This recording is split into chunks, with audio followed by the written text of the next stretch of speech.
আসসালামু আলাইকুম রহমতুল্লাহি বারাকাতু। আমরা গোমতীর পারে রাসেল স্টেডিয়ামে এবং রাস্তার পাশে রাস্তা হচ্ছে এমন সুন্দর রাস্তা যে রাস্তা দিয়ে ভারত যাওয়া খুব সহজ। এটি খুব উঁচু একটা রাস্তা, খুব ভালো লাগে। গোমতীর পারে অনেক ছেলেরা খেলাধুলা করার জন্য আসে, বিশেষ করে বিকেলে একটু খেলাধুলা করতে আসে মানুষ বেশি, খুব ভালো লাগে। অনেক শত শত ছেলেরা এখন খেলাধুলা করতেছে। সূর্য প্রায় ডুবে ডুবে বিকেলবেলা, কেউ বসে বসে গল্প করছে। এই দেখছেন তিনজন হুজুর, তারাও বিকেলবেলা এসে গল্প গুজব করতেছে, আনন্দ করতেছে। পাশে এই টিক্কাচর ব্রিজ, এই গোমতী ব্রিজ, টিক্কাচর ব্রিজটি খুব পরিচিত মানুষের কাছে। এই হলো গোমতীর মাঠ, রাসেল স্টেডিয়াম। এই রাসেল স্টেডিয়ামে এখানে প্রধানমন্ত্রী একটি স্টেডিয়াম তৈরি করার ইচ্ছা ছিল, কিন্তু ভাগ্যিস প্রধানমন্ত্রী বাংলাদেশ ছেড়ে পালাতে হলো। সে এখন ভারতে অবস্থান করছে, আর রাসেল স্টেডিয়াম হলো না। এই হলো রাসেল স্টেডিয়াম, খুব ভালো লাগার জায়গা। আর এই হলো গোমতী নদী, মাশাআল্লাহ খুব সুন্দর গোমতী নদী। এই গোমতী নদীতে পানি প্রায় নাই, পানি একেবারেই নাই, হালকা কিছু পানি আছে। এই নদীতে এখন শুধু সাঁতার কাটা নয়, নদী থেকে এপার থেকে ওই পার হয়ে যাওয়া যায়। বিশাল জায়গা নিয়ে, বিশাল এরিয়া নিয়ে রাসেল মাঠ স্টেডিয়াম মাঠ তৈরি করেছেন। বিশাল জায়গা ছিল এখানে, অনেক বিশাল মাঠ, খুব ভালো লাগে দেখলে। পাশেই রাস্তা আছে, রাস্তা দিয়ে গাড়ি যাচ্ছে, খুব ভালো লাগে। আলহামদুলিল্লাহ, আল্লাহর অপরূপ সৃষ্টি, আল্লাহর অপরূপ সৃষ্টি দেখে আমরা মুগ্ধ, খুব ভালো লাগে।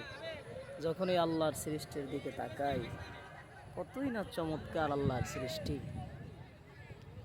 আল্লাহ তাআলা বলছেন, সুম্মা রজি'আল বাসারা কাররাতাইনি ইয়ানকালিব ইলাইকাল বাসারু খাসিআও ওয়া হুয়া হাসীর। আল্লাহ তাআলা বলেন, আমার সৃষ্টিতে কোনো খুঁত নেই, আমার সৃষ্টির দিকে যতই তোমরা তাকাও দেখো, কোনো খুঁত বের করতে পারবে না। তোমাদের চক্ষু দৃষ্টি ফিরে আসবে বারবার, তারপরেও তোমরা আমার সৃষ্টির ব্যাপারে কোনো ভুল ত্রুটি করতে পারবে না। এক ভাই, সবাই খেলাধুলা করতেছে, এক ভাই পানি আসতেছে, মাশাআল্লাহ খুব ভালো লাগে। আজকের গোমতীর নদীর পানিটা খুব ঘোলাটে, একেবারে ঘোলাটে পানি, পানি দিয়ে গোসল করা খুব কঠিন। তবে গোমতীর নদীতে অনেক মাছ পাওয়া যায় শুনেছি, অনেক সুন্দর সুন্দর বড় বড় মাছ পাওয়া যায়। এই গোমতী নদীতে যখন আপনার একটি বন্যা হলো কয়েক মাস আগে, ঠিক তখন এই এলাকা প্লাবিত হয়ে গেছে। ব্রিজের কাছ পর্যন্ত প্রায় ছুঁই ছুঁই পানি এসেছে, রাস্তার ছুঁই ছুঁই পানি এসেছে এই মাঠে। এই মাঠ পানিতে ভরপুর ছিল। আপনাদের একটা গল্প শোনাই। আপনারা ওই ছোট একটা গাটলা দেখতে পাচ্ছেন, এই গাটলাটা গত সরকার প্রধান থাকতে এই গাটলাটি হয়েছে। এই গাটলাটা নাকি অনেক টাকা খরচ হয়েছে।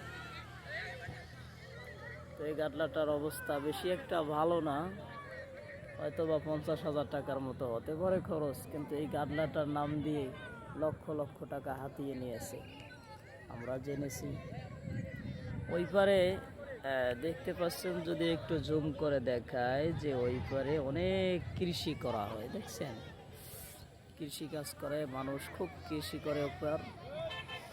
এপারেও কৃষি আছে, কিন্তু তুলনামূলক খুব কম। ওই পাশে আরও সুন্দর সুন্দর দৃশ্য রয়েছে, জায়গা রয়েছে দেখার মতো, খুব ভালো লাগে। আমরা একটু দেখলাম, তো ভালোই আলহামদুলিল্লাহ। সবার প্রতি দোয়া করি এবং সুন্দর এই পরিবেশগুলো আমরা উপভোগ করি, ভালো লাগার মতো জায়গা। আলহামদুলিল্লাহ, আল্লাহ তাআলা আমাদের নেক হায়াত দারাজ করুন, আমিন। আসসালামু আলাইকুম রহমতুল্লাহ।